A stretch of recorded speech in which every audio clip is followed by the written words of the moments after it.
warahmatullahi wabarakatuh. Hai Sobat Maki Chair, apa kabar semuanya? Mudah-mudahan bahagia ya. Alhamdulillah hari ini kita ketemu dengan Tian aja ya panggilnya ya? Boleh. Boleh, Tian aja panggilnya. Beliau ini adalah seorang relawan kesehatan dari Jakarta Selatan. Nama panjangnya itu Marta Tian Hermawan. Iya. Monggo silakan mau nyapa-nyapa biar supaya bisa lebih kenalkan, tak kenal maka tak sayang. Oke, silakan. Siap. Bismillahirrahmanirrahim. Assalamualaikum warahmatullahi wabarakatuh. Perkenalkan, nama saya Marta Tian Hermawan, biasa dipanggil Tian Hermawan. Saya di sini sebagai Ketua Relawan Kesehatan Indonesia DKI Jakarta. Terima kasih. Ketua ya? Iya. Ketua apa pemuda? Ini kalau di Jakarta Selatan itu ada paling tinggi itu maksudnya ini ada tingkatannya atau satu komunitas itu tergantung di pasar minggu, apalagi kan kita kan banyak kecamatan ya. Itu paling tinggi itu yang di Tiannya atau ada lagi atasan yang lainnya secara organisasi? Kalau di Relawan Kesehatan Indonesia, strukturnya itu ada tingkatan nasional, ke bawahnya tingkatan provinsi, ke bawahnya tingkatan kota dan kabupaten, ke bawahnya lagi tingkatan kelurahan atau desa, ke bawahnya lagi ada komunitas yang kita bentuk di setiap RT. Ya gitu. Iya. Paling dasar RT. Paling dasar ya. Kalau Tian sendiri? Saya kebetulan di Provinsi DKI Jakarta. Di Provinsi DKI Jakarta. Oh, berarti yang megang Jakarta Selatan. Iya, 5 kota satu kabupaten. Oh iya. Dan kalau misalkan itu apa? Ini kan sesuatu hal yang kategorinya bagi saya tuh tidak terlalu familiar banget ya dengan, maksudnya tidak terlalu mengenal banget sih apa sih itu relawan kesehatan dan ini tuh relawan kesehatan tuh tugasnya ngapain sih sebenarnya gitu. Iya. Jadi boleh review sedikit ya, Mbak. Relawan Kesehatan Indonesia ini berdiri pada tanggal 10 Desember 2010.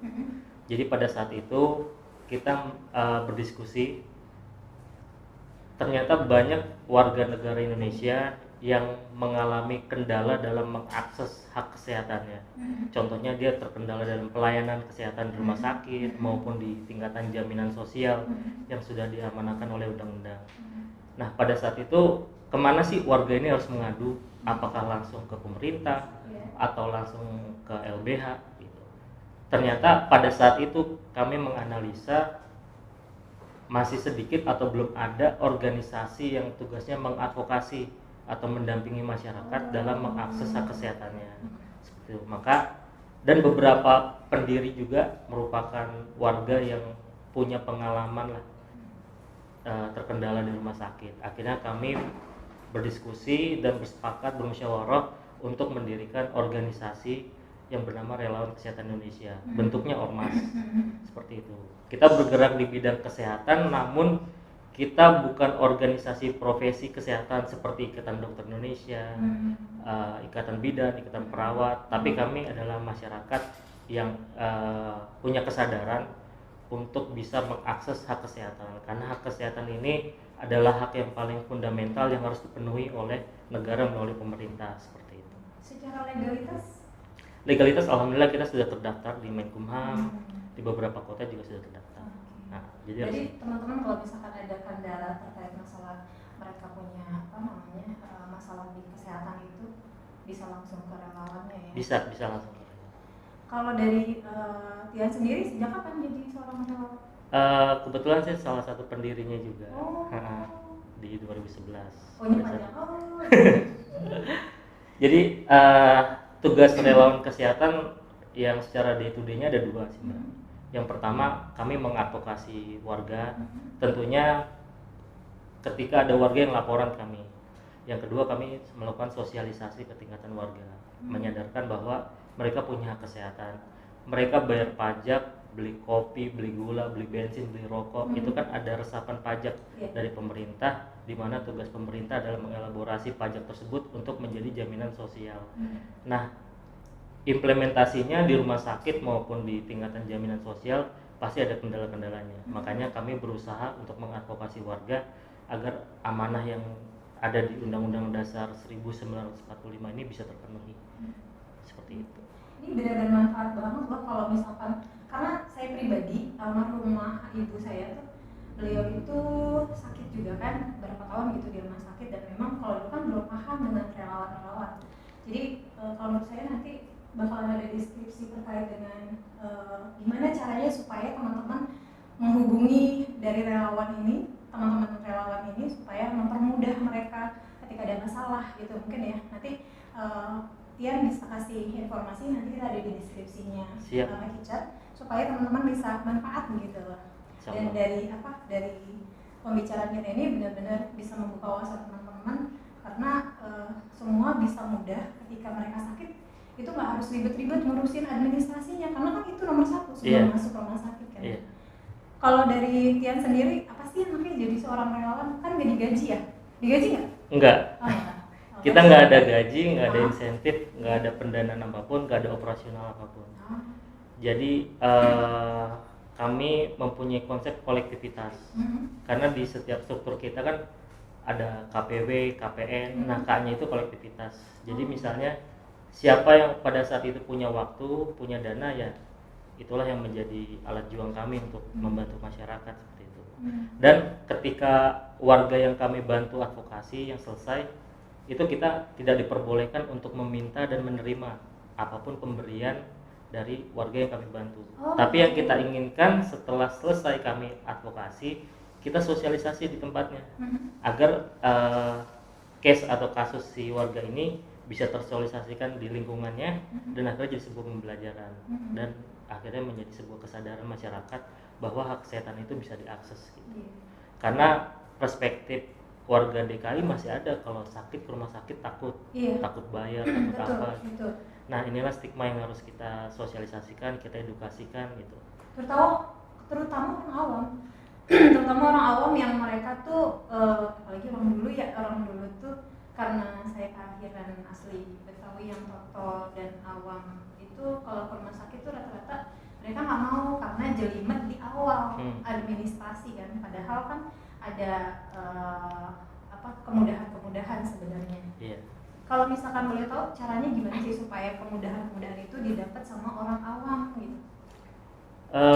Sebenarnya kita mengadvokasi sesuai prosedural, sesuai prosedural. Jadi bisa digambarkan seperti ini. Ketika ada warga yang kondisinya sudah gawat darurat, karena orang sakit itu ada yang gawat darurat, ada yang non gawat darurat. Kalau dia gawat darurat, kita bawa ke IGD rumah sakit terdekat, IGD atau UGD seperti itu. Nah, itu ada regulasinya. Kalau selama penanganan pertama, pasien itu atau warga yang masuk rumah sakit ke IGD itu tidak diperkenankan untuk dimintai uang atau dana apapun, entah itu deposit, itu DP, segala macam.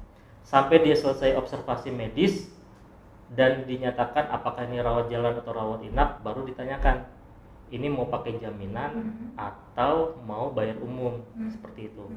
Nah, jaminan kesehatan yang ada di Indonesia sekarang kan untuk kronologi penyakit umum dipegang oleh BPJS Kesehatan. BPJS Kesehatan punya produk namanya JKN atau KIS, Jaminan Kesehatan Nasional atau Kartu Indonesia Sehat. Semuanya terintegrasi oleh BPJS. Nah, pada saat pasien masuk ke rumah sakit, maka diberlakukan waktu 3 kali 24 jam. Itu sesuai dengan Peraturan Menteri Kesehatan nomor 28 tahun 2018. Nah, jadi 3 kali 24 jam itu hari kerja, itu adalah batas waktu bagi warga atau pasien untuk mendaftarkan JKN KIS-nya, BPJS-nya di rumah sakit. Kalau lewat dari 3 kali 24 jam, maka dinyatakan sebagai pasien umum. Pasien umum harus membayar, dan rata-rata warga yang laporan ke kita itu adalah warga prasejahtera yang ekonominya bisa terbilang masih sulit. Iya, dan inilah yang harus kita sosialisasikan agar warga tidak terkendala di rumah sakit. Biasanya kalau udah jadi pasien umum, dia bingung tuh. Biasanya bikin surat utang atau jual aset sana sini atau ngutang sana sini atau dibawa pulang, akhirnya tidak mendapatkan pelayanan kesehatan dan bisa resikonya kehilangan nyawa di rumah sakit. Saya pernah mengalami itu soalnya. Jadi, saya rasa setiap orang pernah punya pengalaman ya. Iya, makanya nanya kan lebih detail lagi gitu. Nah, kalau misalkan untuk posko relawannya sendiri, sekretariat kita ada di Jalan Attahiria 2 nomor 47 di Pejaten Barat, Pasar Minggu dekat. Iya. Ya, seru banget sih sebenarnya ya kalau misalkan mau tahu lebih dalam lagi ya. Ada websitenya juga ya. Ada di rekanindonesia.org. Hmm. Kalau aksi-aksi relawan itu apa aja yang sudah punya program yang sudah berjalan dan yang akan berjalan selama 2020 ini? Sebenarnya sih banyak ya. Jadi kita tergantung. Kalau untuk advokasi kesehatan, baik pelayanan maupun jaminan itu setiap hari laporan ada pasti. Kalau kami di DKI Jakarta biasanya di 5 kota tuh hampir setiap hari ada laporan. Kendalanya di jaminan, di pelayanan. Cuman kita juga punya sebuah terobosan yang itu tadi saya sebutkan adalah komunitas warga siaga. Komunitas yang kita bentuk di lingkup RT. Jadi penanggulangan kesehatan itu ada kuratif, preventif, sama promotif dan rehabilitatif. Nah, preventifnya ini yang kita coba konsepkan di setiap RT yang kita bangun komunitas itu. Contohnya, ada satu RT kita bangun komunitasnya, strukturnya dari warga tersebut. Nah, yang pertama kita ajarkan dia untuk mengadvokasi, seperti itu. Nah, jadi yang kedua kita melakukan pendataan. Nah, ini penting pendataannya. Contohnya, pendataan golongan darah. Karena banyak warga yang laporan ke kita membutuhkan transfusi darah, kita pasti broadcast kemana-mana tuh nyari-nyari. Iya. Ya kan? Karena di PMI biasanya kosong, di bank darahnya Saya kosong. pernah ngalamin juga. Lumrah ya, Mbak? Iya. Nah, apabila dalam satu RT itu mendata semua warganya golongan darahnya, kan nggak perlu broadcast kemana-mana, Iya, betul, tinggal betul. dilihat database-nya. Iya, Oh, Pak Jack ternyata golongan darahnya sama kayak saya, dia bisa mendonorkan, tinggal ditelepon. Kalau yang belum tahu, tinggal dicek ke puskesmas, jadi tahu golongan darahnya apa. Nah, ini yang menjadi preventif kesehatan di lingkup RT tersebut. Terus kita juga mendata warga yang belum memiliki JKNKIS dari BPJS atau yang JKNKIS-nya non aktif atau belum punya. Nah, itu kita advokasi juga biar mereka punya kayak gitu. Terus kita data juga yang punya penyakit komorbid, yang sudah manula, punya penyakit menular, tidak menular gitu, agar ini bisa terselesaikan di lingkup RT gitu. Jadi nggak banyak pasien menumpuk juga di rumah sakit gitu. Iya, bisa saling membantu dan bisa Iya. saling bersinergi ya satu sama lain. Kalau hal unik dalam menangani pasien itu atau dari keluarganya pasien, ada yang suka curhat atau apa gitu yang pokoknya yang unik lah menurut Tian gitu. Unik sih gimana kalau unik ini, sedih semua nih. Ya, sedih lah ya. Karena ini Pasti permasalahan dasar warga gitu. Orang hidup kan perlu dijamin kesehatannya. Ketika dia sehat, dia bisa melakukan pendidikan, kerja, membangun ekonomi gitu. Ya sebenarnya yang kami tekankan ini biasanya keluarga pasien ini setelah kita advokasi kita ajak gabung gitu. Cuma kebanyakan saya trauma dengan rumah sakit. Nah, ini kesadaran yang harus kita bangun gitu. Dan bahkan konsep awal gotong royong ini harus kita bangun di tingkatan masyarakat gitu. Jadi kalau ada yang sakit dijenguk, terus kendalanya apa kayak gitu. Nah, kalau relawan ini keunikannya ya sebenarnya mereka bergerak berdasarkan ibadah sih ya. Karena di organisasi ini sebenarnya kalau mereka mencari sesuatu itu materi nggak ada gitu. Malah mereka mengeluarkan uang buat ke rumah sakit, buat nelpon keluarga pasien gitu. Teman-teman relawan ini. Iya. Nah, makanya amal jariahnya udah banyak banget loh. Insya Allah. Alhamdulillah, itulah yang menjadi bukan keunikan sih, saya sebenarnya sebuah kehormatan juga, salut juga sama mereka gitu. Kalau dari Tiana sendiri itu pengalaman yang terkesan, paling berkesan gitu, terindah lah selama jadi relawan. Berapa tahun sih? Sudah berapa tahun? 10 tahun. Oh, Masya Allah, 10 Iya, tahun. sudah 10 tahun. Oh, berarti bergelutnya luar biasa kalau udah 10 tahun tuh. Yang paling mengesankan lah itu dari semua selama 10 tahun itu kejadian itu yang paling berkesan banget di hati itu salah satunya. Sebenarnya sih karena terlalu banyak saya gak lupa. Yang paling ketika kasus COVID kemarin sih lonjakan kedua. Jadi di lonjakan kedua itu memang kami membuka posko untuk membantu masyarakat mendapatkan akses untuk penanganan COVID. Misalkan dia punya gejala, maka harus melakukan swab. Dia bingung mau kemana, atau dia membutuhkan rujukan ruang unit high care segala macam. Sementara ketersediaan bed okupansi di rumah sakit itu untuk ruang unit high care masih sangat terbatas. Sementara lonjakan COVID itu kemarin banyak sekali pasiennya gitu. Kita seminggu aja udah dapat 164 pasien gitu. Kalau sehari-hari biasanya kita 5 pasien laporannya, ini sampai 164. akhirnya kita sendiri nggak kuat. Itu yang paling luar biasa di selama 10 tahun. Iya. Karena kita mengalami selama 2 tahun ya kurang lebih, dan alhamdulillah mudah-mudahan ini cepat kembali pulih dan relawan-relawan juga punya semangat baru ya. Iya. Kalau dari Tian sendiri punya target sebagai menjadi relawan tuh mau sampai kapan? Karena ini ibadah ya mungkin sekuat-kuatnya ya. Kalau masih ada umur, masih sehat, masih diberikan waktu ya insya Allah masih teruslah kita membantu gitu. Karena kalau dibilang tadi berkesan juga ya sebenarnya fungsi utamanya kita juga bisa bantu keluarga kita ketika anak saya sakit, istri saya sakit, atau keluarga saya sakit gitu. Jadi saya paham regulasinya di rumah sakit seperti apa. Jadi untuk kesulitan di rumah sakit maupun di jaminan kesehatan bisa teratasi sih, minimal itu manfaatnya. Karena udah tahu seluk beluknya. Iya. Oke. Kalau dari masyarakat sekitar, terutama keluarga, itu support nggak Tian sebagai relawan? Karena kan kayak gaji tadi, ya kan, otomatis waktu juga ini kan memerlukan waktu yang lama juga di luar. Iya tentunya, apalagi kalau di tingkatan pengurus ya, dia di kerja aja suka diganggu gitu, ada laporan gitu kan. Sama-sama wajib nih, kalau orang wajib kerja juga wajib gitu. Makanya kami berusaha selain warga juga laporan ke kami juga mengajak mereka untuk bergabung.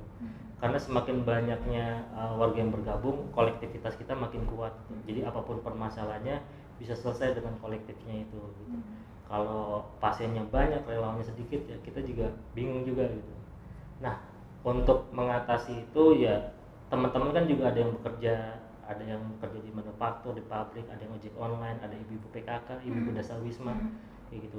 Nah rata-rata makanya kebanyakan anggota kita itu ibu-ibu yang punya waktunya banyak, punya kesadaran, mereka mau berjuang. Nah harusnya mungkin ada ini kali ya, apa? Saya juga baru tahu kan, ibaratnya baru mendalami nih relawan kesehatan tuh apa gitu kan. Tahu dari dulu saya cari relawan ibaratnya kan gitu kan. Jadi mungkin perlu banyak publikasi maksudnya promo-promo atau iklan atau apa terkait dengan relawan kayaknya sih, karena di sekitar kita tuh pasti butuh banget yang namanya relawan. Kalau boleh tahu apa sih kriteria sebagai relawan itu? Untuk kriteria sih sebenarnya kalau mereka niat aja mau bergabung insya Allah kita terima kok. Gitu. Nggak ada kriteria khusus gitu? Nggak ada. Yang penting sih dia masih warga negara Indonesia, terus berideologi Pancasila itu. Dan normatif hati yang baik. Itu dia yang agak susah kita mencari personifikasi seperti itu di tengah kondisi ekonomi sekarang gitu kan. Ya pasti keluarga mengharapkan kalau ada sisa waktu maupun ada hal lain yang bisa dikerjakan itu yang bersinggungan dengan keuangan. Misalkan kita udah bekerja, kita punya waktu, ya udah usaha biar keuangannya makin meningkat gitu. Tapi teman-teman di sini punya kesadaran ternyata hidup itu nggak cuma nyari uang, tapi harus beribadah karena memang itu kodratnya manusia seperti itu. Kalau pesan untuk teman-teman milenial, karena anak muda sekarang tuh kan asiknya dengan gadget ya kan, dan sibuk dengan game. Yo, siapa yang suka main game? Angkat tangannya. Daripada kamu pada main game terus, mendingan gabung ya. Ke tim relawan ya, tidak ada batas usia. Tidak ada batas duit yang harus dikeluarkan. Kalau selama ini dari usia berapa yang jadi relawan? Yang jadi relawan itu yang udah lansia juga ada bergabung. Yang muda ada. Masih ada. Biasanya mereka adalah keluarga yang telah dibantu gitu. Jadi mereka punya kesadaran. Karena kesadaran untuk bergabung di relawan ya ketika dia sakit dan terbantu. Kalau dia belum sakit, jadi belum sadar akan kesehatannya. Jadi karena dia belum pernah merasakan gitu, berarti saya harus ikut jadi relawan nih. Terus gimana nih pesannya untuk generasi milenial kita supaya mereka punya kesadaran walaupun mereka nggak harus istilahnya merasakan dulu gitu. Ya untuk generasi milenial sih pesan saya lebih banyak melihat kondisi lingkungan kanan kiri, terutama di aspek kesehatan. Karena kesehatan itu menurut saya adalah hal yang paling fundamental, yang paling dasar harus terpenuhi. Makanya harus kita perkuat. Kalau kita udah sehat, insya Allah aspek apapun bisa kita kerjakan gitu. Nah untuk ketertarikan juga sebenarnya dalam hal segi kesehatan bagi milenial juga banyak sebenarnya. Contohnya kita kan sebenarnya ada masalah dengan stunting, bagaimana generasi kita yang sebenarnya kita mau menuju golden age ya kan, tapi kalau misalkan golden age kita tercapai tapi ada beberapa masyarakat yang kena stunting, yang gagal pertumbuhannya, itu kan sebenarnya menjadi sebuah permasalahan. Misalkan tinggi badannya atau pola berpikirnya, ya ada permasalahan dalam perkembangannya. Nah ini yang harus kita cegah juga untuk kita bisa menjaga generasi kita. Terus karena sering melakukan kegiatan dengan gadget, banyak yang kita temuin tuh udah taraf usia balita juga matanya udah rusak, harus pakai kacamata. Nah ini sebenarnya sebuah polemik yang harus dibahas oleh pemerintah gitu. Bagaimana caranya agar bisa membatasi atau menjadi solusi. Ini menjadi tugas relawan juga yang kita nggak punya basic medis padahal. Karena ada sindrom juga kan di gadget itu ada sindrom. Iya, ada sindrom juga. Makanya kalau bisa diimbangi lah gitu. Boleh mereka melakukan hobinya, tapi juga sadar akan lingkungannya gitu. Karena biasanya kalau udah main gadget dia nggak tahu tetangga kanan kirinya, nggak pernah main keluar. Nah sebenarnya hal ini yang menjadi sebuah kesadaran di lingkungan. Kalau dia udah peka sama lingkungan, insya Allah dia akan berbuat untuk lingkungannya. Terutama untuk diri dia sendiri ya. Untuk diri dia sendiri. Dan bergabung ke organisasi juga banyak literasi yang bisa mereka ambil gitu, mereka dapatkan gitu.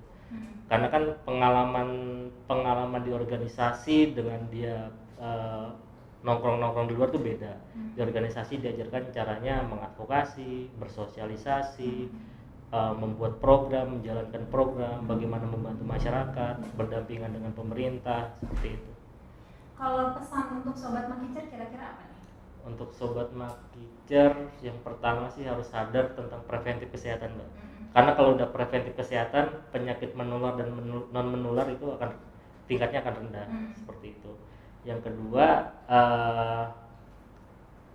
karena ini memudik juga, jadi dicek BPJS kesehatannya, JKN KIS-nya, jangan sampai nggak aktif pada saat mudik, karena kalau ada kendala di sana kita butuh ke rumah sakit, pasti yang kita gunakan JKN KIS-nya, seperti itu.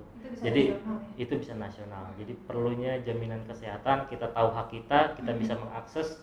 Nah itu adalah sebuah program yang diberikan oleh pemerintah untuk kita, dan kita harus bisa mengaksesnya gitu. Kadang kan ada juga ngerasa udah punya kartu tapi nggak pernah digunain, cara aktifnya gimana? Nggak tahu. Kalau kita udah punya kartu kita bisa cek. Jadi kan kalau JKN KIS itu kategorinya ada dua, yang penerima bantuan iuran atau yang dibilang masyarakat gratis, dan yang mandiri berbayar kelas 1, kelas 2, kelas 3. Biasanya kalau dia nggak aktif, trouble-nya ada dua, dia nunggak pembayarannya atau dia NIK-nya dinaktifkan.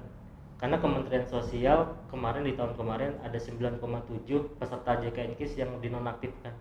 Pertama analisa datanya karena ada double data, yang sudah meninggal ternyata datanya masih ada. Ternyata yang belum meninggal dan orangnya masih ada itu juga nonaktif karena jarang digunakan. Nah itu cukup ke Dukcapil Kelurahan kalau DKI mengaktifkan terbit baru NIK-nya, maka itu BPJS-nya bisa langsung aktif digunakan. Luar biasa. Teman-teman, ini luar biasa banget Sobat Makicer, ini ilmu banget bagi saya pribadi karena saya punya pengalaman yang luar biasa. Ya teman-teman tidak usah menunggu harus pernah merasakan seperti yang diceritakan Tian tadi. Jadi teman-teman bisa mempunyai jiwa berbagi, terutama berbagi waktu, berbagi tenaga dan pikiran juga untuk bisa membantu teman-teman relawan ya. Siap. Dan tadi udah banyak banget informasinya. Kalau misalkan teman-teman mau tahu lebih banyak, nanti ada di deskripsinya kita, ada webnya juga, nanti ada nomor telepon sama alamat ya, mungkin ya. Karena kadang-kadang suka ada yang malu gitu kan. Atau teman-teman jangan lupa subscribe, like, dan juga share channel YouTube kita hari ini, karena manfaat banget. Karena tidak semua orang bisa mampu membayar biaya rumah sakit ya. Dan alhamdulillah hari ini kita dipertemukan dengan teman-teman relawan. Sahabat Makicer, sehat itu sangat mahal karena berapapun harta kita akan tetap kalah dengan harta sehat. Jadi tetap jaga kesehatan dan jangan lupa kita berterima kasih banyak ke teman-teman relawan kesehatan. Suka atau tidak suka, kehadiran mereka begitu penting sebagai penopang di setiap peristiwa. Dan mereka tidak digaji loh teman-teman, mereka tidak dapat imbalan, namun mereka mengerjakan atas nama kemanusiaan dan kebangsaan. Masya Allah. Tentu kita semua harus selalu mendukung keberadaan relawan, karena relawan ini bisa jadi mereka adalah orang yang pertama yang akan ada di setiap kejadian. Jadi teman-teman, relawan terima kasih banyak dimanapun berada, karena tingkatnya nasional ya. Iya. Tingkatnya nasional, dan mudah-mudahan nanti bisa nyambung terus silaturahminya, bisa bertemu dengan lebih baik lagi dan lebih baik lagi, dan terutama untuk ketuanya mudah-mudahan semakin berkah, Amin. panjang umur dan mudah rezekinya dan sehat selalu terutama ya. Amin. Oke, mungkin itu aja. Ya. Tian, terima kasih banyak. Sama-sama, Mbak. Ini sangat manfaat banget, dan teman-teman relawan dimanapun berada terima kasih. Kita tutup dengan Assalamualaikum warahmatullahi wabarakatuh. Waalaikumsalam.